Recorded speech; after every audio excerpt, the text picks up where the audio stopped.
Ok, coloquei para gravar aqui já, tá, gente? Bom, já lemos Gálatas capítulo 1, do versículo 15 ao versículo 18. Hoje nós vamos falar um pouco sobre o chamado de Paulo, tá? Por que Paulo foi chamado, né? E a gente já falou alguma coisa aqui, falando porque tem mais gente entrando aqui, tá? Repetindo. Por que Jesus chamou 12 e depois resolveu chamar mais um, chamar 13, né? Por que ele não chamou 13 de uma vez? Por que não treinou 13 de uma vez? Se ele já teve todo o trabalho para treinar 12, por que ele não treinou mais um? Ele poderia treinar 13, treinar Paulo antes. Paulo não daria, mas pense num outro. Ele poderia treinar um 13º, um 14º, um 15º. Ele já faria um trabalho só, concorda? Se a gente pensar bem, Jesus faria um trabalho único, ao invés de treinar 12, depois treinar Paulo, ele treinaria logo 13, 14, 15, quantos ele quisesse. Mas por que Paulo foi chamado em outro tempo, em outro momento? A gente vai entender isso aqui hoje em nome de Jesus. Bom, eu vou recapitular aqui algo que eu já tenho falado para vocês e que isso é extremamente importante. Vocês nunca devem entender Antigo Testamento como a Antiga Aliança. É quase igual, mas eu não posso dizer que Antigo Testamento, Velho Testamento é Antiga Aliança, Velha Aliança. Por quê? Porque tem muitas coisas do Velho Testamento que é Nova Aliança. E também o inverso é verdadeiro. Eu não posso entender Nova Aliança como Novo Testamento. Tem coisas que estão no Novo Testamento e não é Nova Aliança, é Velha Aliança. Por exemplo, os 4 evangelhos, eles estão onde? Eles estão situados onde na Bíblia? Eles estão situados no Novo Testamento, não é? Está no Novo Testamento. Depois de Malaquias, vem Mateus, Marcos, Lucas e João. Então, os 4 evangelhos estão no Novo Testamento. Mas os 4 evangelhos, na sua quase totalidade, fala de quem? Ou até posso dizer na sua totalidade. Fala de quem? De Jesus, certo? Agora, Jesus, ele viveu na nova ou na velha aliança? A gente já falou sobre isso, né? Jesus, ele não viveu na nova aliança. Ele viveu na velha aliança. Ele nasceu na velha aliança e ele morreu na velha aliança. Depois que ele morre, que ele derrama o sangue dele na cruz, e é aí que começa, então, a nova aliança, porque a nova aliança começa no sangue. A nova aliança começa no sangue derramado. Por isso que o sangue é o sangue da nova e eterna aliança. Então, Jesus, o tempo todo dele na terra, ele andou na velha, ele nasceu na velha, ele cresceu na velha, ele ensinou na velha. Preste atenção nisso aqui. Ele ensina na velha. Ele treina 12 homens na velha. Tudo que ele fez no tempo dele na terra foi na velha. Ele só teve um pequeno espaço de tempo, muito curto, depois da ressurreição até a ascensão dele, que foi de nova. Mas foi um período muito curto, de alguns dias, né? Então, ele não viveu os 3 anos e meio dele de ministério, nem todo o tempo dele, que ele estava ali no templo, nas sinagogas, com os pais, onde ele andou. Todo esse período da vida dele foi um período de velha aliança. Tanto é que ele veio cumprir a lei e os profetas. Então, ele cumpriu a velha aliança, ele cumpriu a lei, ele cumpriu os profetas. Então, pensa, alguém que vai viver uma coisa e ensinar outra. Era impossível Jesus fazer isso. Não que ele não podia fazer, não é nesse sentido. Eu estou dizendo que vou até mudar a frase.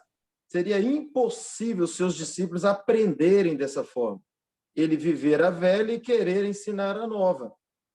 Talvez na minha introdução aqui você já vai começar a entender o chamado de Paulo. Às vezes, quando eu chegar lá em Paulo, você já entendeu tudo. Mas amém, vamos lá, deixa o Espírito Santo conduzir.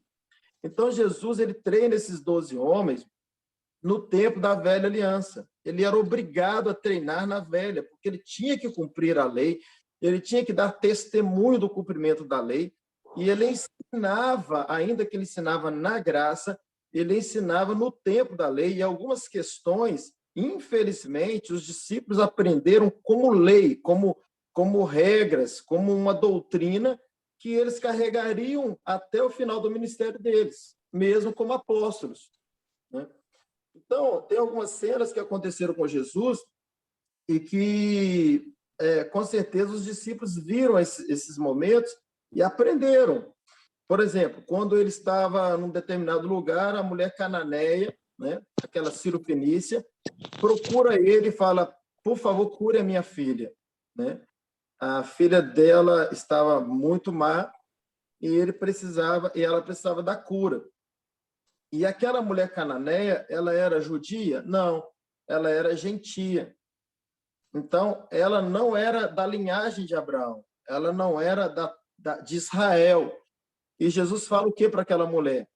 Ele fala para ela: não é bom que eu tire o pão dos filhos e dê aos cachorrinhos. Então, olha que situação. Jesus pega pesado com ela, porque ela era gentia, ela era estrangeira, ela não era da casa de Israel. E os discípulos estavam ali com ele. Então, na mente dos discípulos, estavam aprendendo o quê? Que todo gentil não merecia a bênção, que todo gentil não merecia a salvação, que todo gentil não merecia a cura, que todo gentil era imundo, o que a lei diz. Então, olha que situação. Ele está ali diante de uma situação que ele tem que viver a lei, e ele está com 12 homens treinando a lei, mas sabendo que daqui a pouco ia instituir o tempo da graça pela sua onisciência. E teve mais situações que Jesus viveu, por exemplo, aquela situação do centurião de Cafarnaum, que ele opera aquele milagre, mas o centurião também e o seu servo não eram judeus. E aí os discípulos foram nessa pegada. Por exemplo, quando eles foram enviados em Mateus capítulo 10, a partir do 6, Jesus foi claro, falou assim: olha, vocês vão antes a quem? As ovelhas perdidas da casa de Israel. Então, Jesus, por ele ter andado no tempo da lei, por ele ter vindo para os judeus, ele tinha que seguir essas profecias, ele tinha que cumprir os profetas. E os profetas anunciaram, profetizaram que viria o Messias para salvar quem? Salvar Israel, salvar os judeus, salvar a linhagem de Abraão. Bom, Jesus já sabia, só um minutinho.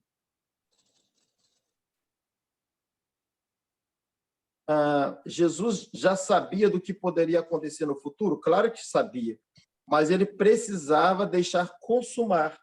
Ele não podia abrir o evangelho aos gentios antes, porque os próprios judeus poderiam indagá-lo, falar assim: mas espera aí, você está abrindo aos gentios por quê? E ele dizia: estou abrindo porque vocês não estão crendo em mim, mas a gente ainda poderia crer.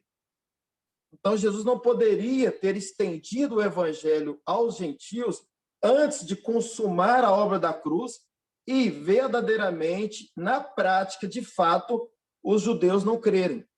Então, ele teve que ir até a cruz. Por isso que João depois escreve em João 1,12.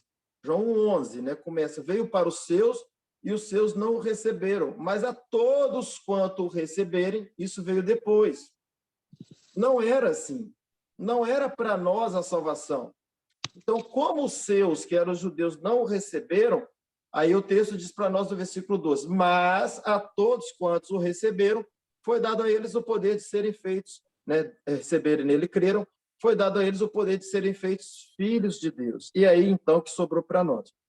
Bom, quando Jesus morre na cruz, em João 19:30, que ele fala está consumado, aí sim, aí ali na cruz, de fato, tá? De fato, os judeus não creram. Eles foram até o fim e não creram. E ajudaram até no processo da crucificação de Jesus. A partir do momento que eles não creram, Jesus morre, ressuscita, e eles não creram, aí é que o evangelho foi estendido para nós. Só que vamos pensar o seguinte: agora que o evangelho foi estendido para nós, como Jesus, em tão poucos dias na terra, chamaria os 12 e reverteria todo esse quadro no coração deles, que a salvação era para nós também. Jesus até tentou, tanto é que em Marcos 16:15, o que ele fala? Aí ele está ressuscitado já, ele encontra com os 12, ele sopra o Espírito sobre os 12, e o que ele fala em Marcos 16:15? Ele fala assim: portanto, agora, o que ele está dizendo? Portanto, pelo fato deles não terem crido em mim, eu morri por eles, mas eles não creram. Então, portanto, agora, a partir de agora, é isso que ele quis dizer: e de pregar o evangelho a toda criatura. Aí ele estende para toda criatura. Ele não estende mais o evangelho somente para os judeus. como ele veio só para os judeus, ele agora abre para toda criatura. E aí que sobrou para a gente. Portanto, agora prega o evangelho a toda criatura. E aí ele fala, ele já coloca geral agora envolvido. Ele fala assim, aquele que crê for batizado será salvo. E aquele que não crer será condenado.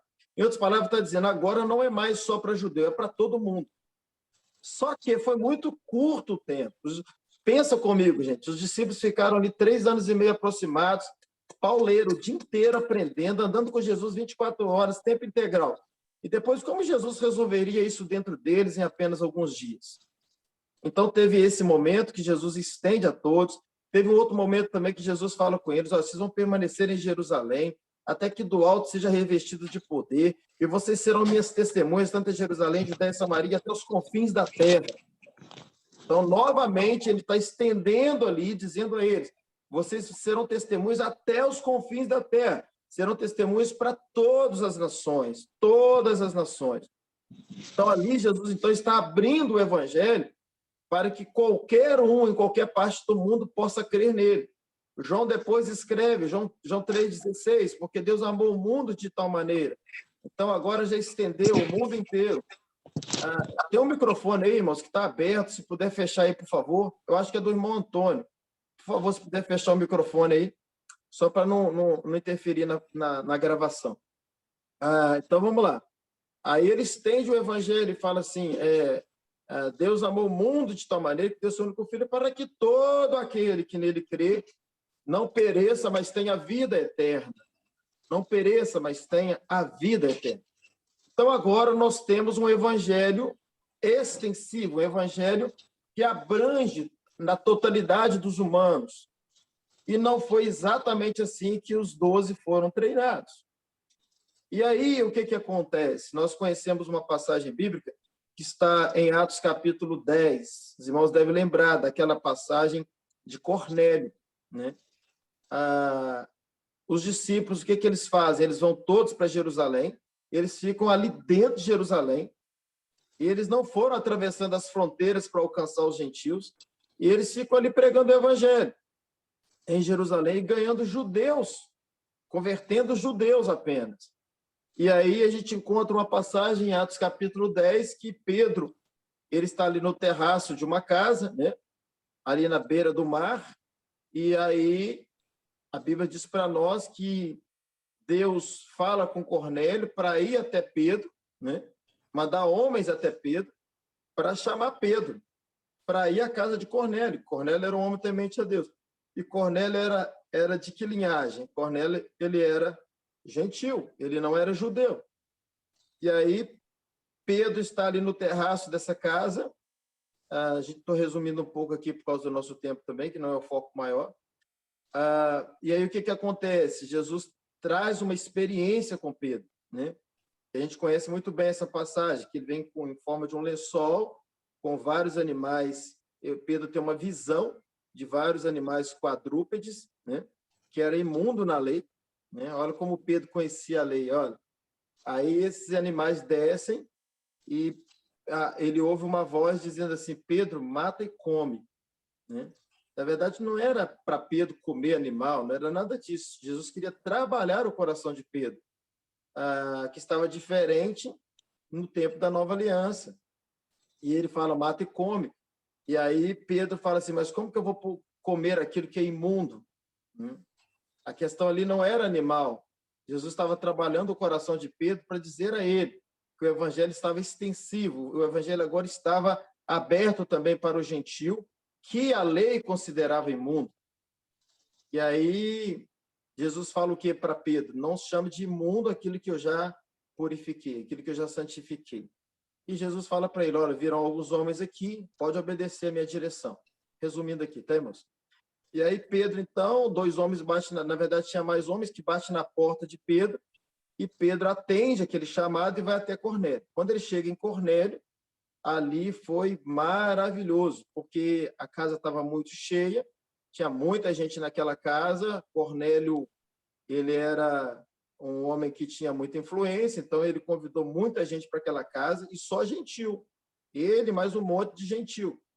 E quando Pedro chega naquela casa, Pedro também não foi sozinho para esse momento, Pedro, então, começa a falar de Jesus, pregar o evangelho para aqueles homens, e a Bíblia diz que o Espírito Santo moveu e encheu aquela casa. Houve uma grande manifestação do Espírito Santo, e eles foram batizados nas águas e também foram cheios do Espírito Santo. E quando Pedro vê essa cena daqueles gentios se convertendo ao cristianismo, e Jesus salvando eles, derramando do Espírito na vida deles, Pedro tomou um susto e falou assim, agora então eu sei que Deus não faz acepção de pessoas. Por que ele usa esse termo agora eu sei? Porque ele ficou até esse momento não sabendo. Ele ficou até aquele momento tendo dúvida. Ainda que já havia sido falado para ele que ele podia pregar o evangelho a toda criatura, e às vezes isso acontece com a gente, né? A gente lê a Bíblia uma vez, duas, três, quatro, cinco, e depois você fala assim, agora eu entendi isso. Então ali Pedro fala como se estivesse dizendo assim, agora que Deus falou. Não, mas já havia falado antes em Marcos 16 para eles. Só que ali ele fala, agora eu sei. Ele está dizendo o seguinte, agora eu entendi que Deus não está fazendo acepção dos gentios. Agora eu entendi que o evangelho também está aberto aos gentios. Bom, encerra aquele momento, a Bíblia diz que aqueles homens foram salvos, Pedro volta para onde? Para Jerusalém. E continua pregando qual evangelho? O evangelho da circuncisão, o evangelho aos judeus. E essa era a prática dos apóstolos, ficarem em Jerusalém. Eles ficavam presos em Jerusalém, pregando o evangelho em Jerusalém. E aí é como se o céu, de fato, visse que precisava fazer alguma coisa diferente no tempo da graça, no tempo da nova aliança. É como se os céus pensassem assim, vai demorar muito esses homens entenderem que o evangelho está extensivo aos gentios. Vai demorar eles entenderem que eu quero salvar todo mundo. E aí eles tiveram uma brilhante ideia. Claro, irmãos, que eu estou falando aqui de uma linguagem, de uma forma que vocês entendam, mas não existe nada de brilhante ideia de última hora em Deus. Deus é onisciente, já sabe de tudo. Mas para o nosso entendimento é melhor ensinar dessa forma. Então eles tiveram uma brilhante ideia. Não, nós vamos fazer o seguinte, nós treinamos 12 homens no tempo da lei. Agora nós vamos pegar um, a gente poderia treinar 12, mas nós temos o poder para pegar um e fazer desse um 12. Tanto é que Paulo fala, eu fui o maior deles, eu fiz mais do que os 12, né? Vamos pegar um só dessa vez, não vamos pegar 12, não. A gente pega um só e capacita esse um ao ponto dele ser tão eficaz, tão eficiente quanto os 12. E então, o que eles fazem? Eles chamam Paulo, que era o Saulo, no período de quê? Da nova aliança. Então, agora não precisava mais de Jesus cumprir a lei que já tinha cumprido. Agora não precisava mais de Jesus dar testemunho da lei. Não precisava mais de Jesus ensinar no modelo da lei. Não. Agora Jesus já é ressurreto, vivendo o tempo da graça, a obra consumada. Então, agora poderia tudo ser ensinado de uma maneira diferente. Não mais no modelo da lei, mas no modelo da graça. Não mais antes da cruz, mas depois da cruz. Não mais na velha aliança, mas na nova aliança. E aí Paulo, então, recebe esse chamado, e quando Ananias recebe a visão de ir até a rua direita para ungir Saulo, aí Ananias fica assustado, que a gente conhece muito bem, e o que Jesus diz para ele? Ele é um vaso escolhido meu para pregar o evangelho aos gentios. É claro que ele também está falando aos judeus, tá? Mas principalmente aos gentios. Então, ali, Paulo, então, recebe um chamado diferente do chamado dos 12. Porque os 12 estavam presos no evangelho da circuncisão. E Paulo foi chamado para o evangelho da incircuncisão. Bom, e aí nós lemos ali em Gálatas, capítulo 1, não sei se você percebeu a leitura, que Paulo ele foi levado para o deserto da Arábia. E ali ele ficou 3 anos. 3 anos fazendo o quê no deserto? Recebendo treinamento, recebendo toda a visão, toda a revelação da nova aliança, recebendo toda a revelação do evangelho puro da graça. Por isso, irmãos, que as cartas de Paulo são as melhores cartas para que a gente entenda sobre graça e sobre nova aliança. Não existe, olha, eu sei que vocês podem até escandalizar, mas nem os 4 evangelhos ensinam tanto sobre nova aliança como Paulo. Nem os 4 evangelhos ensinam tanto sobre graça como Paulo. Por quê, pastor? Eu acabei de falar por quê. Porque Jesus teve que andar na velha aliança. Há ensinamentos, preste atenção nisso aqui, mas o tempo vai começar a clarear isso para vocês, e o Espírito Santo, claro, usando o tempo. Mas há ensinamentos do próprio Jesus que não se aplica hoje. Do próprio Jesus.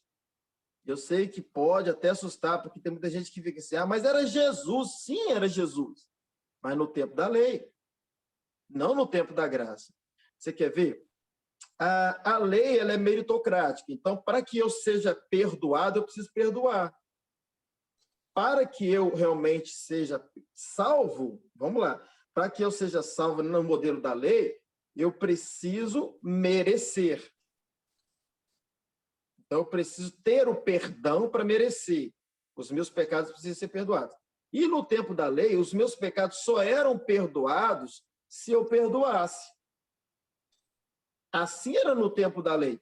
Por isso que a oração do Pai Nosso, por exemplo, olha como está lá no final. Perdoai os nossos pecados, olha só, assim como nós perdoamos aqueles que nos têm ofendido. Então, era assim no tempo da lei. Jesus ensinou o Pai Nosso dessa forma no tempo da lei. Aí, se você me perguntar assim, pastor, e agora? Será que Jesus ensinaria o Pai Nosso desse jeito? Claro que não. Tá vendo? É esse divisor de águas que faz a diferença quando você entende. Hoje ele não ensinaria dessa forma. Por quê? Porque a gente sabe, irmãos, que tem muita gente, até mesmo dentro da igreja, que é perdoado, mas não consegue perdoar. Aí você fala assim, mas tem aquela parábola lá dos credores, que o devedor foi perdoado e depois ele não perdoou. Sim, mas era no tempo da lei. Hoje, no tempo da graça, nós somos perdoados pelo sangue do Cordeiro. É claro que quando eu não perdoo alguém, eu tenho as minhas consequências. O pecado por si só tem suas consequências, o ódio no coração, a mágoa, o ressentimento, a falta de perdão. Quem sofre, de fato, é quem não perdoa. Mas eu não posso dizer que uma pessoa que está dentro da igreja, que tem alguma mágoa de um irmão, vai para o inferno. Porque não é meritocracia, ele é salvo pela graça. Ele precisa de libertação, ele precisa de uma cura de alma, ele precisa de outras coisas. Aprender mais sobre a questão do amor ágape, do amor sacrificial. Mas eu não posso dizer que porque ele não perdoou, ele não é perdoado, então ele vai para o inferno. Por que eu não posso dizer isso? Porque a graça ela é incondicional.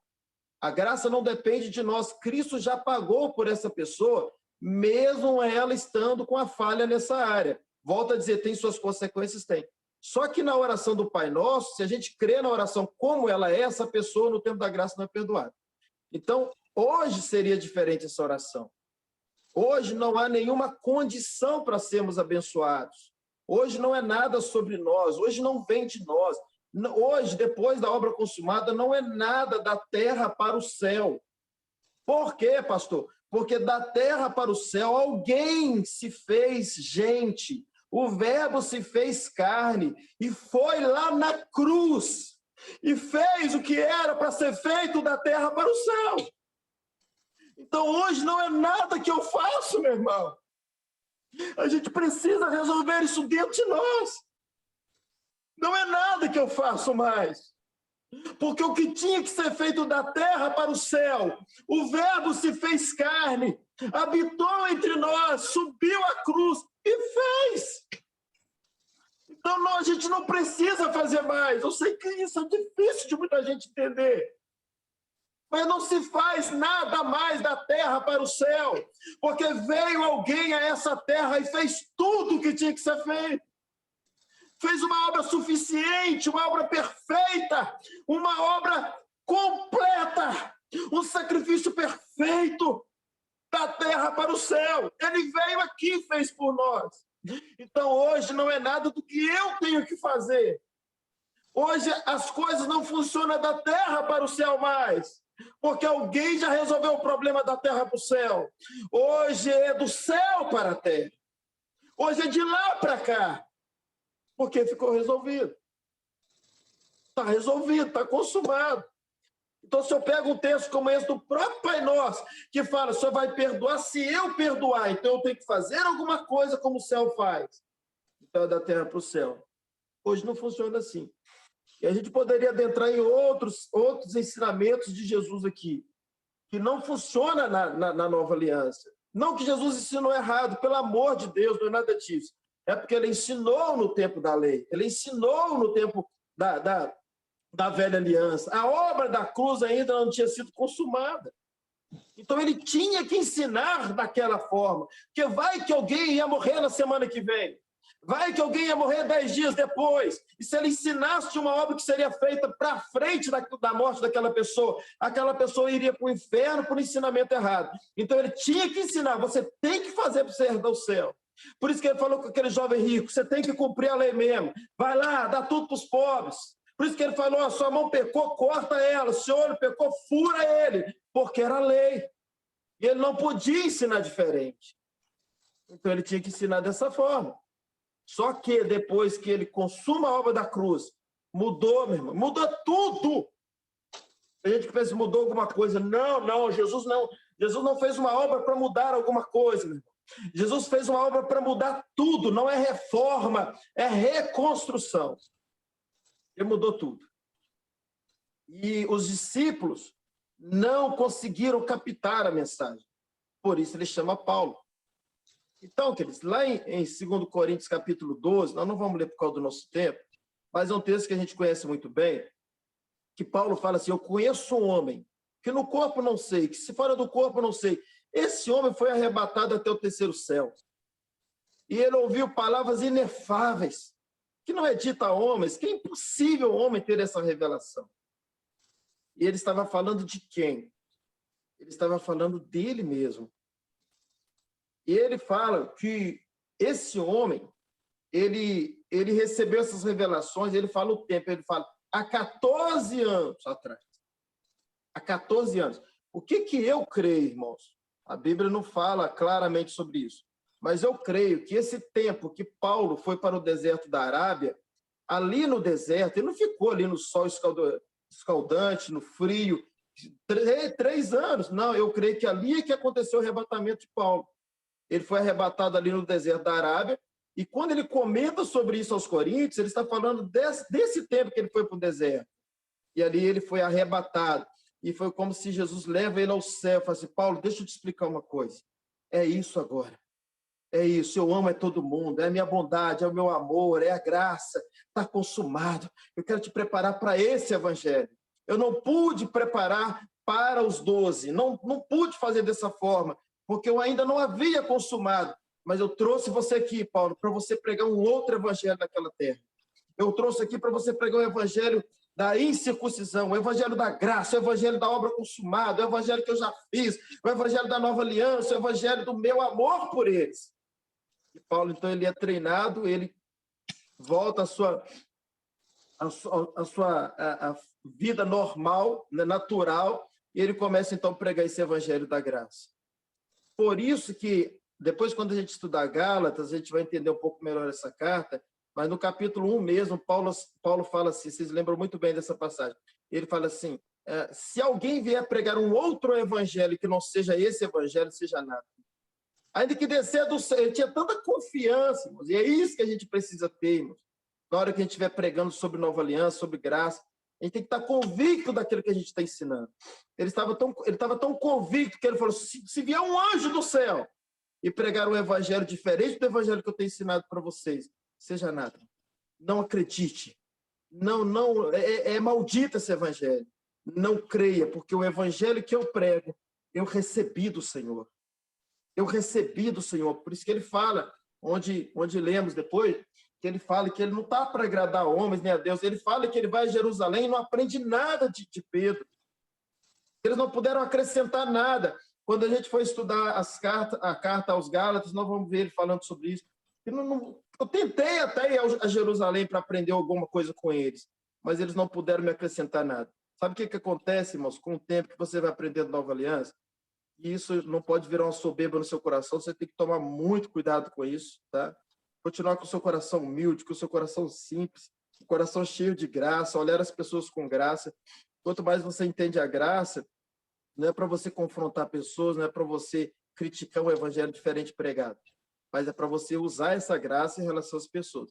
Mas chega um ponto que você se torna, e você tem que tomar muito cuidado com isso, mas você se torna uma pessoa que você não bebe qualquer palavra, você não bebe qualquer água que vem por aí. É o que Paulo fala aqui, ele fala assim, eu fui até Jerusalém até para estar com eles, mas eles não puderam me acrescentar nada.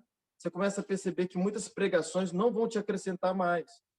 E não é para você ser crítico dessas pessoas, é para que você seja um canal na vida delas. Que às vezes pessoas que estão à sua volta, que você pode orientar, que você pode ensinar, você pode, tendo uma abertura, falar sobre Nova Aliança. Porque o evangelho que hoje devemos pregar é o evangelho puro da obra consumada. É o evangelho da cruz, não é mais o evangelho da velha aliança, não é lei mais, é graça. E graça é favor imerecido. Graça eu não pago nada por ela. Graça é graça, irmãos. Graça é graça. Então, Paulo, quando ele recebe esse chamado, ele recebe o evangelho para pregar o evangelho da graça. Então, irmãos, eu vou abrir agora, nós já estamos com 40 minutos mais ou menos, eu vou abrir agora, se alguém quiser fazer algum comentário ou fazer alguma pergunta, você pode abrir o seu microfone e fazer a sua pergunta, ok? Pastor. Oi, Leandro, abençoado. É sempre o primeiro a perguntar, né? Aqui. Amém. Aí você puxa para outros. Glória a Deus. Eu tenho uma dúvida aqui. Na verdade, assim, eu acho que o senhor começou a responder acerca dessa pessoa que ia morrer uma semana antes de Cristo, aí, na hora que o senhor estava falando. Mas, durante o momento que o senhor falava, o senhor disse que Jesus pregou, né, quase na sua totalidade, os 4 evangélicos, quase totalidade velha aliança, né? Então, assim, a gente vê que Jesus ele veio para os judeus, né? E eles não receberam, rejeitaram Jesus. E se esses judeus não tivessem rejeitado, o motivo da minha pergunta é porque, tipo assim, o que eu tentei entender? Não seria mais fácil de Jesus ensinasse a nova aliança já, tipo assim, direto para os discípulos e mostrasse para eles essa questão, por exemplo, deles suportarem ainda, né, segurarem até a morte de Jesus? Porque, pelo que eu entendi, parece que Jesus ocultou até para os discípulos, até para os 12, no caso, e revelou só para Paulo. Então, assim, se eles não tivessem rejeitado Jesus, dá a entender assim, que os gentios estariam perdidos e a salvação ia ser só para os judeus, né? Ou talvez nem Paulo seria chamado. Vamos lá. Primeiro que Jesus não pregou, só fazendo um reparo aqui, Leandro. Jesus ele não pregou a velha aliança. Ele pregou não, vou desligar o tempo microfone aqui. Ele pregou no tempo da velha aliança, mas Jesus pregou muito nova aliança. Só quando ele tinha que corrigir um fariseu, esses perseguidores dele, aí que ele aplicava mais a lei, ou a soberba de algum, de outro e tal. Mas ele ensinou muito mais na nova aliança do que na velha. Só que tem alguns pontos de ensinamentos de Jesus que não se aplica nos dias atuais, tá? Só essa correção. Quando a gente for conversar sobre reino, nós vamos perceber que pelo menos 80% dos ensinamentos de Jesus foram todos sobre reino. E aí a gente vai precisar entender um pouco mais por que ele ensinava sobre reino, né? E eu já vou dar uma palhazinha aqui, palhinhazinha que fala, né? Ele ensinava sobre reino porque o reino ele é uma conquista dos salvos. Nem todo salvo, nós vamos ver um pouco à frente, nem todo salvo é do reino. Nem todo salvo vai reinar. Nem todo salvo tem Jesus como Senhor. Salvo tem Jesus como Salvador. Agora, ter como Senhor é uma outra pegada, é um nível de compromisso. Então, Jesus ele não precisava ensinar aquilo que ele ia fazer. Se é ele que ia morrer, então ele ia salvar. Então, por que eu vou ensinar alguém a fazer aquilo que eu sei que eu que vou fazer? Então, seria um ensinamento desnecessário. Mas ele ensinou muito sobre reino, porque o reino seria uma conquista nossa. Então, pelo menos 80% dos ensinamentos de Jesus, se você observar, ele ensina sobre reino, tá? E o reino é de nova aliança, tá? Só que teve algumas situações que ele teve que aplicar a velha aliança na veia ali mesmo. Agora, só em relação à sua pergunta, não podia ser assim, Leandro. É o que eu falei em um determinado momento. Se ele fizesse dessa forma, ele poderia ser questionado pelos judeus. Você está vendo? Você nem esperou a gente crer, já tirou a salvação de nós? Então você não está cumprindo o que você prometeu a Abraão. Eles sabiam, eles só não acreditavam que Jesus era o Jesus, que Jesus era o Messias. mas eles sabiam, e sabem até hoje da promessa. Eles sabem da promessa. E Jesus, ele tinha que ir até o fim. Ele tinha que passar por todo o processo da cruz, porque agora eles não têm o direito mais de questionar e dizer que Jesus abriu mão deles pelos gentios. Então tinha que chegar a obra consumada e eles não crerem. João escreve o evangelho depois da morte. Por isso que João escreve, veio passado, veio para os seus, e os seus não o receberam. Agora, todos quanto receberam nele creram, agora foi dado o poder de serem feitos filhos. Então tinha que ser dessa forma, senão o próprio Jesus estava quebrando, primeiro, a lei, ele estava quebrando a promessa, e ele estava descumprindo os profetas. E ele veio para cumprir os profetas, entendeu? Entendi. Pastor, só para concluir, assim, uma linha de raciocínio. Eu poderia ensinar, por exemplo, assim, Jesus ele não falava tanto sobre a graça, porque, na verdade, ele era a própria iniciação para a graça, no caso, por exemplo, né, a dispensação da graça. Ou, por exemplo, Jesus não falava tanto sobre salvação, porque, na verdade, ele era a própria salvação. A A salvação própria era ele. Então, salvação, sim. A própria salvação, sim. A graça, não. A graça, ele tá. mais do que falava sobre a graça, ele agiu todo o tempo em graça. Ninguém agiu tanto em graça como Jesus nessa terra. Nem Paulo, nem ninguém. Então, os Uhum. milagres, a compaixão, a misericórdia, tudo que ele operou foi tudo em graça. E ele é o autor da graça. Então, ele manifestava, sim, graça. Mas o que ele não ensinava era como ser salvo, porque era ele que ia salvar. Agora, ele ensinou muito sobre o que é a vida de reino, que é a vida do salvo, a promoção do salvo. Lembra quando os discípulos perguntam para ele assim, por que o senhor ensina por parábolas? Se você observar, toda parábola fala de reino. Você não encontra uma parábola que não fala de reino. E eles perguntam para Jesus assim, por que o senhor ensina sobre parábola? O que ele fala? Pessoal, Isaías profetizou que esses homens têm ouvido, mas não conseguem ouvir, têm mente, não conseguem entender, têm olhos, mas não conseguem ver. Mas a vocês é dado conhecer os mistérios do reino de Deus. Ele estava dizendo o seguinte, só os salvos... Aí eu vou entrar na outra área aqui, gente. Olha como a gente erra na pregação do evangelho. Ele está dizendo assim, só os salvos têm um mistério, só os salvos sabem do mistério do reino. O reino, ele vem depois da salvação. Então, não adianta a gente ensinar reino para quem ainda não é salvo. Eles não vão conseguir entender.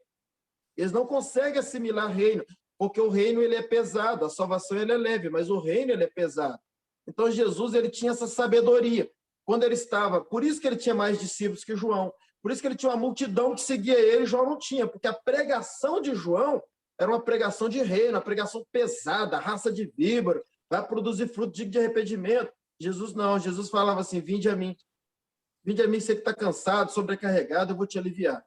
Então Jesus ele pregava uma mensagem para os salvos e pregava uma outra mensagem ele pregava uma mensagem para a multidão não salva e pregava uma mensagem para o salvo. Se você observar, por exemplo, Mateus 11, eu estou falando para você, Leandro, você tem estudado a Nova Aliança, você já sabe disso, mas é extensivo a todos, claro.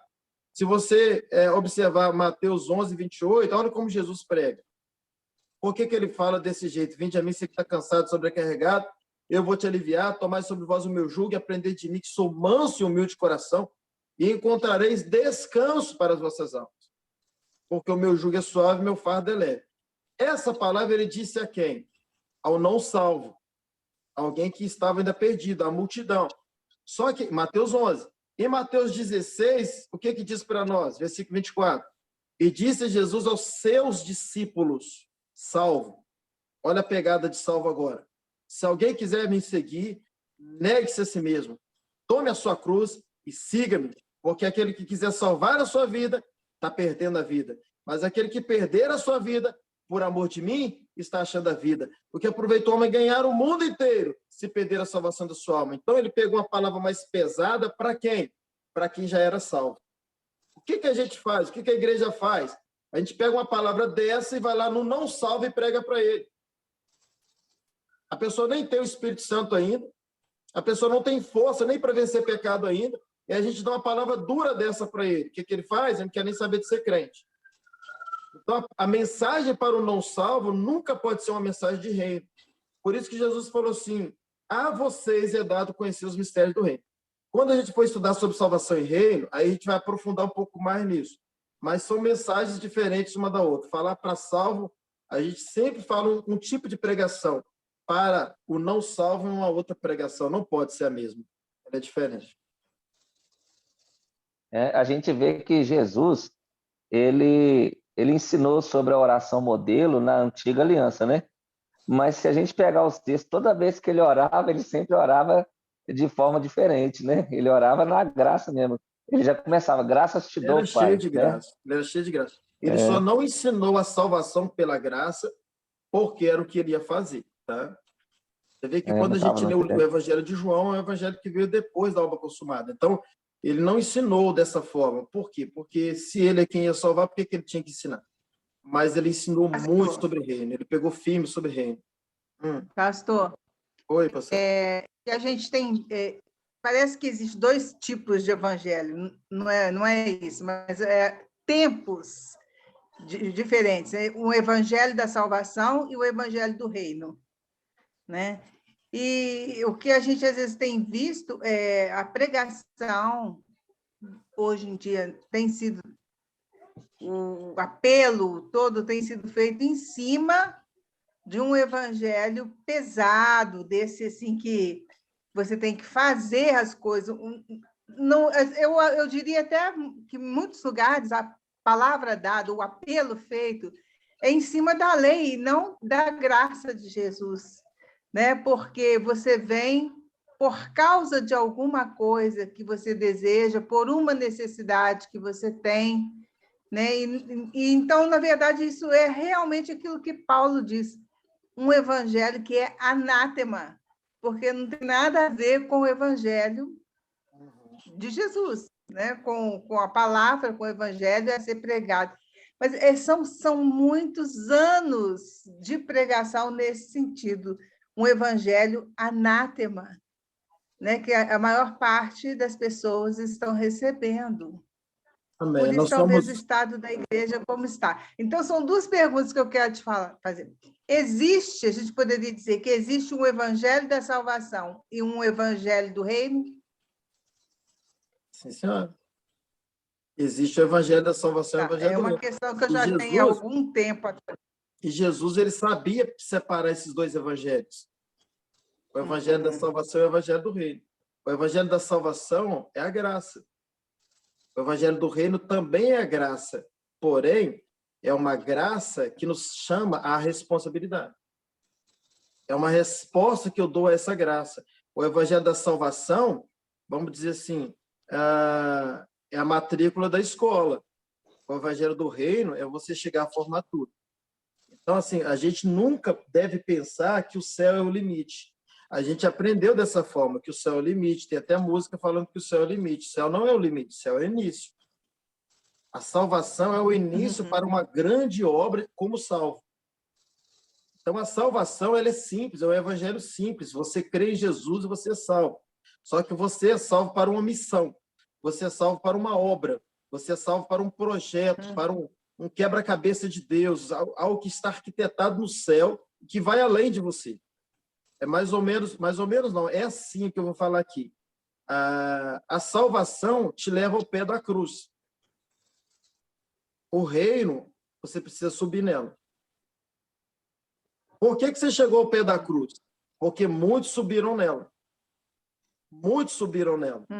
Quem subiu nela? Por exemplo, quem saiu da Inglaterra, Irlanda, Estados Unidos, que foi a maioria, e foi para o Brasil pregar o evangelho, largaram família, largaram tudo, e muitos conhecem a história, né, que no início muitos foram assassinados, missionários no Brasil, e eles subiram a cruz. Aqueles que estão na igreja em áreas perseguidas hoje, que largaram tudo para pregar o evangelho na África, aqueles que se doam ao evangelho, se entregam ao evangelho, claro, pastores também, que largaram sua família, largaram tudo para fazer a obra de Deus, ou mesmo está ali no secular trabalhando ainda, mas abriram igreja, estão fazendo obra. São pessoas comprometidas, são pessoas que sobem a cruz. E quando você sobe a cruz, você está pronto para chamar muitos para ficar no pé dela. Então, eu costumo dizer que nós somos fome e depois a gente precisa ser pão. Jesus, isso aqui assusta muita gente, tá, irmão? Mas depois você vai entender. Jesus, ele não é o nosso Salvador. Assustaram ou não? Jesus, ele não é o nosso Salvador. Jesus, ele foi Salvador de todos aqueles que viveram no tempo dele, que seguiram ele, que receberam milagres, que creram nele, andou com ele, ele salvou. Mas quem é o nosso Salvador? Jesus Cristo. Se Jesus não se tornasse o Cristo, nós não seríamos salvos. O que salva é Cristo. Sabe como eu vou salvar outros? Se eu me tornar Cristo na vida dos outros. O que salva não é o pé da cruz. O pé da cruz é o lugar que outros me salvaram. O que me faz salvar outros é quando eu subo nela. Então, se Jesus tivesse negado a cruz, ele não seria Cristo. Ele morreria como Jesus. Se ele morresse de morte natural, ele nunca seria o nosso Cristo. Ele seria um mero Jesus. Por isso que Paulo, ele é muito claro quando ele fala sobre esse verdadeiro cristianismo. Sempre ele usa o termo Cristo. Cristo em vós, a esperança da glória. Já estou crucificado com Cristo. Que tenhais os mesmos pensamentos de Cristo, que tenham o mesmo sentimento de Cristo. Ele sempre usa a palavra Cristo, porque Jesus se fez Cristo. Por que ele se fez Cristo? Para salvar aqueles pós-cruz. Então, nós somos salvos por Jesus Cristo. E sabe por que muita gente às vezes não é salvo? Porque nós queremos só o Jesus. Nós não queremos o Cristo. Entende? Querer o Cristo é subir a cruz. Então, nós somos salvos de graça. Nós somos salvos pela maravilhosa bondade de Deus, mas para uma missão. Qual missão? Ser Cristo. Ser Cristo. Então, nós precisamos subir a cruz. Então, o evangelho da salvação, ele sim é de graça, para que eu seja salvo, mas para que eu tenha uma missão de ser Cristo. E aí sim eu sou um cristão. Tem muita gente que é evangélico, que é salvo, é evangélico, é crente, é salvo, mas não é Cristo. Então, ele não é um cristão, porque ele não é Cristo. Nem todos são cristãos. Eles podem estar na igreja louvando, adorando, pregando, nem digo que aí já está indo mais para a linha do reino. Mas ele pode estar ali como um participante de uma igreja e nunca ser igreja. E nunca ser Cristo, nunca ser noiva, nunca ser do reino. Nem todo salvo é do reino. Então, a salvação é pela graça, o reino é pelas obras. Mas isso aí a gente vai falar em outra oportunidade. Amém? Tem mais alguém que quer fazer uma outra pergunta, pastor? Bom, vamos lá. Tem mais alguém que quer fazer alguma pergunta? Pastor. Oi. Pastor. Olha só, estava com saudade de você já, ué. Aqui, é o seguinte, aí, no caso, ser Cristo na vida dos outros, né? Exatamente. Ser um em prol dos espelho, né? outros. Para as outras pessoas. Exatamente. Né? Show. Porque o e evangelho, coisa, você é salvo, olha só. Você é salvo, olha isso aqui. Você é salvo não é para viver. Você é salvo para morrer. Essa é a meta. O desejo do céu, o sonho do céu, o projeto do céu é te salvar para morrer. Não morrer no sentido físico, mas morrer para as suas próprias vontades, para os seus sonhos, para o seu dinheiro. Quanto mais você morrer, mais cristão você é. Então, só que quando você morre, já reparou que toda semente, para que ela dê fruto, ela tem que morrer? Nenhuma semente viva dá fruto. Todas têm que morrer. Por isso que Jesus falou assim, se o grão de trigo cair na terra e não morrer, ele não vai dar fruto. Então, nós não fomos chamados para viver como muita gente pensa. Os salvos, a maioria, infelizmente, eles são tão egocêntricos que eles pensam, eu sou salvo, agora eu sou salvo. Ele pensa que é para ir para o céu, porque ele é bom demais quando ele estava no mundo. Não, ele foi salvo para um plano, para um propósito. Qual o propósito? Morrer. Então, Paulo aos Colossenses fala assim, que ele nos tira do império das trevas, nos transporta para uma nova proposta de vida. Agora, ele nos transporta para tirar a gente desse lugar mal? Não. Ele nos transporta para tirar a gente desse lugar mal, dá a vida para a gente, por isso nós estávamos mortos nos nossos delitos aqui. Então, ele tira a gente daqui, dá a vida para a gente. Para quê? Para a gente olhar para aqui e falar assim, lá, eles têm morte, eu tenho vida? Não. Para a gente voltar aqui e buscar eles. Aqui estão os nossos amigos, nossos parentes, nossos colegas de trabalho, está tudo aqui. E a gente que a gente nem conhece. E a gente volta para cá. E isso requer de nós, muitas vezes, a vida, o nosso tempo, às vezes o nosso dinheiro. Então, a gente é salvo para ser Cristo. O propósito de Deus é fazer de cada salvo um Cristo. Na vida dos outros. Na vida dos outros. Sim, sempre para os outros. Porque eu não preciso salvar quem já é salvo. Agora, se eu já sou salvo, por que eu tenho que ficar me salvando? Agora, esse é o grande engano de Satanás. E aí que está o grande atraso da igreja. É a velha aliança. Então, os salvos, ao invés de ficar preocupados com o não salvo, eles ficam preocupados que eles ainda não estão salvos. Olha que crise, irmão. E por isso que eles ficam dentro da igreja vivendo a velha aliança. Que eles acreditam que eles têm que ficar ali até o fim, velando pela vida deles, para que eles um dia sejam salvos. Olha a sacada de Satanás. Então, tem muita gente dentro da igreja que nem crê que ainda é salvo. Então, como ele vai preocupar em salvar outro se ele não crê nem na salvação dele? Aí ele fica naquela crise. Eu preciso resolver o meu problema. Enquanto isso, tem muita gente morrendo sem Cristo. Essa foi a grande sacada de Satanás. Por isso que tem muita gente dentro da igreja perdendo tempo com aquilo que já é dele. Ele já é salvo, ele tinha que entender que isso já está resolvido e que agora ele precisa cumprir uma missão que é salvar mais. Mas Satanás engana ele, que ele ainda tem que fazer isso para ser salvo. E ele fica até questionando ele mesmo, mas ninguém vai conseguir, porque, por exemplo, se você tem dinheiro, aí você tem que dar tudo para os pobres, ele mesmo questiona, mas aí esquece do finalzinho. Dá tudo que você tem e vem, me siga. Exatamente. Essa é a missão. Do finalzinho. Essa é a missão, e esse é o nosso alvo maior, nos esvaziar, como ele se esvaziou, né, para se doar e se entregar. É claro que é um desafio você chegar a ser igual a Cristo, mas essa é a missão. A gente precisa crer dessa forma, que assim como ele é, nós somos deste mundo. Então, é possível. Então, eu não olho para a minha capacidade de ser para ser, e olho para quem está dentro de mim para que eu seja. Então, se tem um Cristo dentro de mim que foi, então eu posso ser. Agora, se eu for olhar para mim mesmo, eu nunca serei. Agora, se eu pensar assim, não, tem um Cristo dentro de mim que decidiu estar dentro de mim para manifestar em mim. Então, eu posso ser tanto quanto ele. É assim que eu preciso crer. Não sou eu, é ele em mim. Se sentir filho, né? Porque o filho tem dos trejeitos do pai, né? O filho parece com o pai. É isso aí. Então, é esse entendimento que a gente não faz isso tudo para ser salvo. A gente faz isso tudo porque somos salvos. A nossa questão já está muito bem resolvida. Muito resolvida. A gente pode partir para cima para ganhar outros. E outra coisa, gente, para a gente já partir para o encerramento, se tiver alguém querendo falar, eu vou abrir para você falar ainda.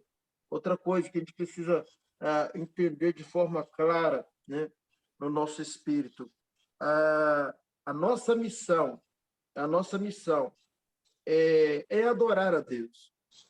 É adorar a Deus. Nós fomos chamados para sermos adoradores de Deus. Sermos pessoas aqui na Terra que reverenciam Deus, que temem a Deus, que agradam a Deus, que faz Deus rir toda hora, que sabe que a gente foi chamado, resumindo a palavra, é essa mesmo que a gente usa, adorar a Deus. Agora, pensa comigo. Será que Deus está em crise?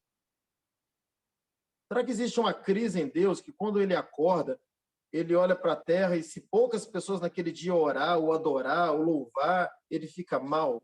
Ele fala assim, poxa, hoje só 50% dos meus filhos me adoraram, ontem foi só 40%, e ele acorda triste, deprimido, aí ele vai no médico, pega um psiquiatra do céu, ele tem que tomar um diazepam para ele ficar mais calmo. Será que existe isso em Deus?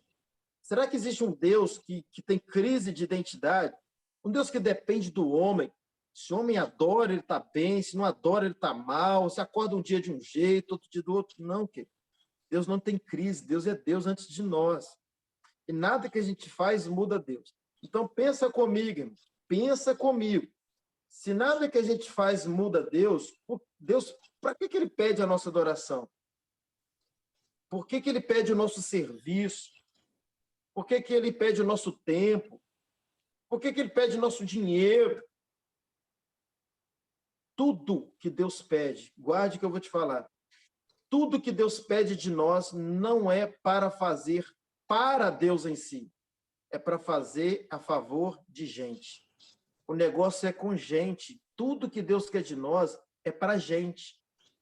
Nas prateleiras do céu, a única coisa que está lá disponível para a gente se chama gente. O negócio de Deus é gente ajudando gente, gente servindo gente, gente amando gente. Quando ele chama para você subir a cruz, é para se sacrificar por gente. Quando ele pede seu dinheiro, é para você financiar gente. Quando ele pede seu amor, é para amar gente. Tudo é gente. Tudo que a gente faz converte em gente. Não adianta você, por exemplo, você ficar 2 horas adorando ao Senhor, adorando, e depois você vê um irmão precisando de uma cesta básica, você não dá uma cesta básica para ele. Você passa por um irmão e não fala por um perdido, que é nosso irmão, só que ele ainda não sabe. Ele não sabe, porque você não ensinou para ele, não pregou para ele, mas ele é nosso irmão. E você vai e não fala do amor de Jesus para ele. Você não socorre o necessitado. Então, você não está adorando a Deus. Tudo que a gente faz é para repercutir em gente. E tem muita gente que não tem esse entendimento. Ele acha que é agradar a Deus. Tem gente que ainda fala assim, eu prefiro agradar a Deus do que a gente. Até que porque não há como agradar a Deus sem agradar a gente. Quando você olha Efésios, falando sobre Efésios 4:30, fala para a gente não entristecer o Espírito Santo, tem muita gente que pensa que é pecar contra o corpo, prostituição, bebida, cigarro, droga, não é nada disso. Não é nada disso. Leia o contexto do texto. Entristecer o Espírito Santo é quando você se comporta mal em relação ao próximo. Quando você fala mal do próximo, quando você guarda ódio no seu coração, quando você ira contra o seu irmão. É isso que entristece o Espírito Santo. Porque tudo está ligado a gente. Tudo que você puder imaginar sobre adorar a Deus, sobre agradar a Deus, sobre alegrar o céu, sobre servir Deus, não é para servir Deus, é para servir gente. Então, quando a gente fala sobre subir a cruz, não é para agradar a Deus, é para agradar gente, é para amar gente, é para cuidar de gente, é para perdoar gente, é o amor ágape de Deus, de 1 Coríntios 13, se manifestando na vida das pessoas. Adorar a Deus é servir gente, é servir pessoas, é amar as pessoas. Amém, meus irmãos? Amém, pastor. Só dar um complemento aqui, que pode ter... Quando só falava aí, e no meu coração vinha algumas coisas aqui. 2 coisas apenas. Primeiro, o novo mandamento que Jesus deu para os discípulos, né? E para a gente também, que é lá João 13:34. Ele fala lá, um novo mandamento vos dou. Né? Aí quando a gente lê o mandamento, a gente vê que vos ameis uns aos outros, assim como eu vos amei. E parece que é o mandamento de amar ao próximo como a si mesmo, mas não é. Porque ali a gente aprende, né, que a gente deve amar o próximo como a si mesmo. Deve não, né? Deve é pensamento, né? Antiga aliança. Esse novo mandamento ele é muito maior. Isso, ele pega e fala, vocês não vão amar mais ao próximo como a ti mesmo, vocês vão amar o próximo como eu amei vocês e dei a minha vida por vocês, né? Então, aí entra a questão de dar a vida, né? O motivo de subir a cruz. E a segunda coisa é a respeito de adoração. Não sei, eu tenho aprendido muito na Nova Aliança, tenho estudado também com o Reinhard, né, e tudo, e ele fala um pouco sobre o verdadeiro sentido da palavra adorar, que adorar não é cantar, não é cantar louvores a Deus e tudo, mas é aquilo que o senhor falou aí, é prestar um serviço, né? A gente, na verdade, assim, a palavra adoração é a total entrega, quando você não questiona, quando você abre mão mesmo dos seus sonhos. E ele dá até um exemplo sobre a adoração. A primeira adoração que houve na Bíblia foi a atitude de Abraão, quando Deus pediu Isaac, né? E ele não questionou, ele caminhou 3 dias lá e foi sem... Ele podia ter orado a Deus, pedido a Deus para mudar de ideia, mas não. Ou seja, era uma vida totalmente rendida a Deus. Então, adoração é rendição, né? Às vezes a gente louva lá, eu me rendo, né? E tudo, mas, na verdade, muitas das vezes a gente nem se rende a Deus. A gente continua depois, quando sai do culto, a gente continua com os nossos projetos, continua com os nossos sonhos e tudo. E aí a gente vê que a verdadeira adoração é uma vida de entrega, né? É uma rendição. Quando um assaltante vai, né, te aponta uma arma para você, você levanta o braço e você se rende, ou seja, você está dizendo que não, você agora está no controle, né? Tudo que você quiser fazer agora, você está no controle. É como se a gente fizesse essa adoração verdadeira para Deus, se a gente fizesse isso para Deus. A adoração, ela tem várias formas de adorar a Deus, né? Eu particularmente creio que a maior adoração é quando você manifesta o seu amor ao próximo de alguma forma. E quanto mais você pode se doar, se entregar, amar o próximo, perdoar o próximo, derramar amor na vida dele mesmo, compaixão, sentir o que ele sente. Eu cheguei a um ponto da minha vida que parecia que eu estava até meio doido. Eu compartilhei com os pastores da Juiz de Fora e eles ficaram assustados. Eu ficava triste quando o meu time ganhava. Olha que doideira. Eu ficava triste quando o meu time ganhava. Por isso que está indo para a terceira divisão, porque Deus... É como se Deus você entendeu o negócio, então agora eu vou afundar com o seu time, que é o Cruzeiro. Eu ficava triste, porque na minha mente ficava assim, eu estou alegre porque o meu time ganhou, mas tem alguém triste porque o time dele perdeu. Não, eu prefiro eu ficar triste. Olha que doideira que eu cheguei. E que, na verdade, esse é o verdadeiro cristianismo no profundo. Ao ponto de que você, quando está alegre, você pensava, mas peraí, eu estou alegre, mas peraí, a minha alegria trouxe tristeza a alguém? Alguém ficou triste, então eu não quero. Eu cheguei ao ponto que eu ia para uma pizzaria, eu ia para uma churrascaria e gastava R$200. Eu saía de lá pior do que eu entrava. Eu ficava pensando, poxa, meus irmãos na África passando fome. E eu aqui gastando um valor que é o mês inteiro deles. Então isso cortava o meu coração. A gente começa a sentir o que Deus sente. É diferente. Você não se importa mais com você em primeiro lugar. E depois você começa a entender que a adoração da música ela é extremamente importante. Do louvor, como o louvor ajuda, um teclado, uma música que você põe para tocar. Mas ainda assim não é para alterar Deus, é para alterar a gente. Aí é a gente mesmo.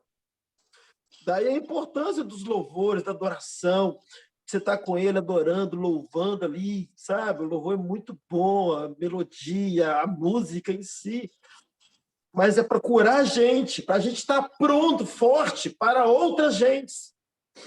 Então, o nosso tempo com Deus, na adoração, no louvor, ainda não é para mudar Deus. Deus não muda, Deus não precisa de nós. Então, eu entendo assim, que esse tempo que eu tiro comigo mesmo, com a música, com a adoração, com a oração, eu e ele, é para que eu me fortaleça. Então, eu estou adorando, achando que está fazendo bem para Deus, está fazendo bem para mim. E aí eu fico melhor. Porque como eu doente, vou cuidar de alguém doente. Então, eu preciso estar sarado, estar curado. Então, esse tempo é importante para eu estar bem. Para depois eu fazer o quê? Fazer a segunda parte, que é amar o próximo, que é cuidar de gente. Então, eu estou bem, eu estou bem resolvido, estou inspirado para poder ajudar a gente, para estar cuidando de gente. Mas o negócio de Deus é só gente. Eu e os outros. Gente. Nada altera o céu. Nada altera o céu. Altera a gente e outras pessoas. Então, quando a gente tem esse entendimento, assim, parece que quem está à sua volta, que não tem o mesmo entendimento, parece que você está ficando doido, porque, de fato, esse é o verdadeiro cristianismo. E a graça, o entendimento da graça, da nova aliança, da obra consumada, do amor real de Deus por nós, leva a gente a esse nível. Eu falo porque eu estou experimentando isso hoje. E o diabo é tão sujo que ele fala com os pastores que quando ele ensina sobre isso, o crente fica pior. Ele é maligno, ele é mau. E ao contrário, não tem como alguém que aprende essa graça como ela é ficar pior. É impossível. É impossível ficar pior, a menos que não compreenda a graça. vai se compreender, com certeza. O próprio Paulo é um grande exemplo. Eu sempre digo isso, o maior homem da Bíblia depois de Jesus, para mim, foi Paulo. Ele ensinou graça o tempo todo, ele vivia graça. Olha que homem foi Paulo, olha quem foi Paulo. Então, a graça não nos piora, a graça nos melhora. Nos melhora. Amém, meus irmãos? Nós vamos encerrar por aqui. Tem mais alguém que quer falar? Pastor, eu tinha uma pergunta, mas você acabou respondendo aí já. De novo. Que era justamente essa questão mesmo, sobre falar sobre a nova aliança, sobre o Evangelho da Graça. Assim, não traz uma certa preocupação, digamos assim, porque, igual Gálatas fala, né, que o propósito da lei não era nem salvar o homem, mas serviu como raio, né, como instrutor, que guiou o caminho das pessoas ali. Hoje, a gente ouvir esse Evangelho da Graça, da nova aliança, é muito bom. Mas, de certa forma, nós temos também um pouco daquele entendimento a respeito da lei, de respeitar, de amar o nosso próximo como a ti mesmo, de não mentir, de não furtar. O senhor acha que pregar o Evangelho da Graça, falar só sobre a nova aliança, para uma pessoa que não teve esse pré-entendimento a respeito da lei, é uma coisa totalmente saudável, no sentido de trazer, suponhamos assim, o pastor de uma igreja, e pego nessa igreja ali só pessoas novos convertidos, que não tiveram entendimento ainda sobre a palavra, sobre os valores cristãos. E se eu falar só sobre nova aliança, isso não vai, assim, de certa maneira, trazer uma certa liberdade que pode virar, desculpa a palavra, assim, libertinagem, assim? O que você acha? É o que a maioria pensa, dessa forma mesmo. Na verdade, isso aí que você está perguntando é a dúvida de muita gente, de muita gente. Na verdade, quando você ensina sobre a graça, você está iniciando um grande projeto do céu na vida dessa pessoa. E qual é o processo desse projeto? É ensinar, a parte número 1, é ensinar uma graça salvadora. Ensinar uma graça que é de graça, uma graça que não custa nada, uma graça que Cristo pagou, uma graça que não depende dele fazer nada, somente crer. É essa graça, é essa leveza mesmo, esse evangelho simples. Só que é o início de um projeto do céu, que não termina aí. Então, depois que você traz todo esse ensinamento para essa pessoa, é a melhor forma dela crer. Se você analisar Paulo, quando ele está ali no livro de Atos pregando o evangelho, o texto é claro, pregando o evangelho de Cristo, a Bíblia diz que Paulo viu o que era, está em Atos 13, 14 ali. A Bíblia diz, a Bíblia diz assim, Paulo viu que ele creu. Mas por que ele creu? Porque foi pregado com graça. O evangelho, quando ele é pregado com graça, ele é leve, ele é atraente, ele é boa notícia. Só que ele não termina aí. Ele começa. Então, quando você ensina esse evangelho leve, essa graça, a nova aliança, tudo que a gente está ensinando aqui, e o ideal é ser ainda mais graça, quanto mais graça, melhor, né? Ao ponto de Paulo dizer que onde abundou o pecado, superabundou a graça, essa pessoa ela tem mais facilidade para crer. Então, quando ela crê num Jesus tão amoroso, tão bom, então ele entende que Deus é bom. E aí o que ele faz? Ele se entrega. Quando ele se entrega, aí a gente não pode esquecer da segunda fase. Qual é a segunda fase? O Espírito Santo passa a habitar na vida dessa pessoa. E a obra é totalmente dele. Na nossa mente é isso mesmo. Se a gente ensinar sobre isso, mas a obra não é nossa. Então a gente ensina essa graça, ele crê, e automaticamente quando ele crê, ele se arrepende. E o Espírito que é santo passa a habitar nele. E quem vai fazer essa obra na vida dele, dele viver o evangelho até do reino, o evangelho da santificação, da fidelidade, do amor, tudo isso que a gente vive hoje, é o Espírito Santo. É uma obra de dentro para fora. O problema é a gente querer fazer de fora para dentro. Agora, quanto à questão da lei, a lei ela é boa. A gente vai falar aí um dia só sobre lei. Talvez vai ser até semana que vem. A lei ela é boa, mas a lei não se aplica na vida daquele que já creu. Nós vamos aprender isso aqui. A lei se aplica na vida de quem ainda não creu, apenas como referencial que ele está em pecado. A lei é somente para apontar o pecado, não do crente. Porque nós temos o papel do Espírito Santo.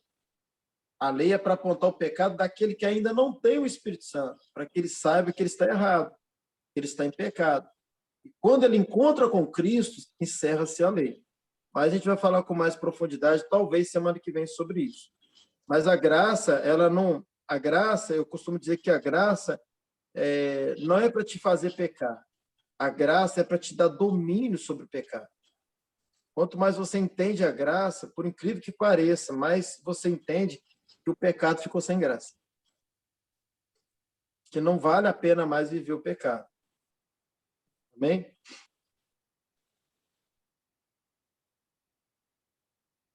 Amém, meu amigo?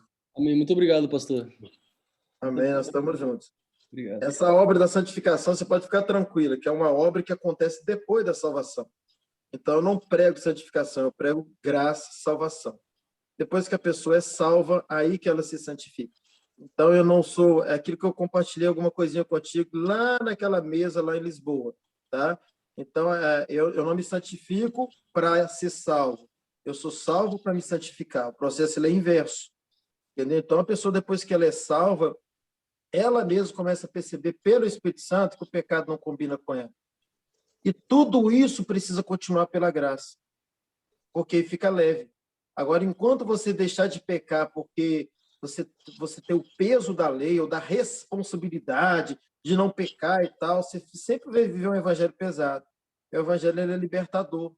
Você não peca por amor a Cristo, você não peca porque essa graça te envolveu de uma tal forma e te deu força, domínio sobre o pecado. Então, eu não peco porque eu tenho medo do inferno, eu não peco porque o pecado é menor do que eu. Eu não peco porque eu tenho domínio sobre o pecado, é por isso que eu não peco. Isso é libertação.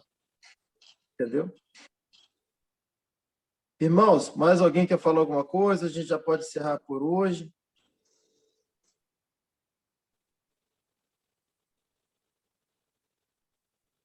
Amém, pastor Carlos? Abençoado. Pastor Esther. Então, pastor, eu vou falar também um pouquinho, né, que a gente só foi devagarinho, pelas beiradas. Hoje o senhor mergulhou com a gente mesmo, né? Que aula tão tremenda, né? tão reveladora para a gente, né? Mesmo com tantos anos de evangélico, mas a gente aprende a cada dia, né? E realmente adorar a Deus dessa forma, né? Servir. A gente vê dentro da gente fica aquele toque assim de que tem que se fazer algo mais, e agora a gente vai descobrindo que esse algo mais é pessoas, né? É viver com propósitos maiores, estar servindo ao Senhor. E a gente vê que um mundo que está tão suprido, se a gente for levar um evangelho que põe peso neles, aí piora mesmo. Tem que ser mesmo na graça, né? Levar essa graça maravilhosa. Isso é lindo demais. Amém. Por isso. Graças a Deus. Não é difícil a gente entender isso. Só a gente está encerrando, tá, gente? Obrigado pela sua participação, tá, pastorzão? Amém. Não é difícil a gente entender isso. A gente, às vezes, não pensa, né? Mas uma pessoa que não tem o Espírito Santo, ela nunca vai ter poder sobre o pecado. Ela nunca vai ter condição, força para estar numa igreja, congregando, largando o boteco, a bebida, o cigarro. Ela não tem o Espírito Santo, ela não tem o poder que está além desse poderio, desse governo. Ela está presa nas garras de Satanás. Então, eu nunca posso falar com quem ainda não é salvo uma palavra de algo que ela tem que fazer. Não, eu vou falar para ela de algo que Cristo fez por ela. Então, eu trabalho muito essa área do que Cristo fez por ela, o quanto Deus é bom, o quanto Deus a ama, e eu vou esbanjando essa área, mesmo ela vivendo a vida dela, até ela crer. Na hora que ela crer e receber Jesus, aí pronto. Aí ela recebe o Espírito Santo. E aí o Espírito Santo é que começa a transformar a vida dela, irmãos, porque tudo é pela graça. Tudo é pela graça. Até você conquistar o reino, fazer a obra, ganhar a alma, não deixa de ser pela graça. Então, não é a salvação só pela graça. A gente vai falar um pouco à frente disso. Tudo é pela graça. Até quando a gente serve, é por isso que não tem como não falar da graça. Ser um servo, Deus te usa, Deus opera, Deus cura, Deus libera. É graça. Tudo é graça. Então, como que eu vou falar da graça só para essas coisas e não vou falar dessa graça para a salvação? É tudo graça. A obra da cruz fez tudo por nós. Tudo. Amém, meus irmãos? Eu vou parar por aqui. Já são, aí no Brasil, 21 horas e 22 minutos. Vamos encerrar. Vai estar à disposição dos irmãos essa gravação lá no Zoom por enquanto, né, Roel? Depois a gente tira de lá daqui. Está vazio lá, cabe alguma coisa lá, né? Então, eu vou estar compartilhando com os irmãos essa gravação no grupo.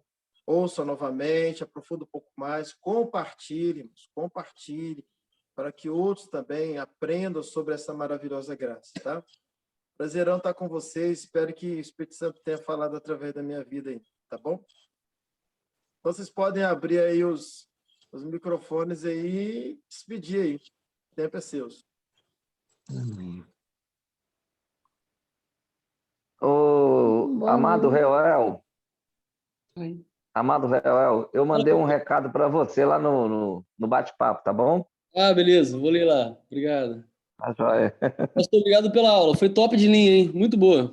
Amém. Deus é bom, é pela graça. É a graça. Amém. Aleluia. Ó, Glória final a de Deus. semana poderoso para vocês, hein? Ó, tô aguardando vocês aqui no Sul para tomar um café aqui, hein? Amém. A paz do Senhor para todos. Eita, Paz. ei, André! Obrigada, pastor. Olha, um abração para todos, hein? Meu marido, Louvado seja Deus. Irmão Leandro, pastor Leandro, a gente está conhecendo agora. Um grande abraço para todos, tá? Amém. Pastor Zé Prazerão. Carlos, passando a conhecer grandes homens de Deus também, né? Graças Paz, a pastor Deus. Antônio, abençoado. Tchau, tchau. Amém. Maninha, Dani, Samara, Antônio, Brósio, Adriana, Andréia, Boa noite, Marina, Rebeca. Gabriel, olha, essa equipe eu vou te cantar, é 10. Glória. Turma poderosa. Vamos fazer uma confraternização para todo mundo, um churrasco aqui em Portugal, tá, pastor Eita, Carlos? glória. A gente vai para aí. A irmã Andréia está tirando o passaporte dela, hein? Irmã Marina, irmã Marina já tem. Com certeza estarei aí. Meu marido já tem, né? É maravilha. Graças a Deus. Tchau, tchau, gente. Tchau, tchau. Paz. Tchau, tchau. Ah, Samara. Tchau. Amém. Boa noite.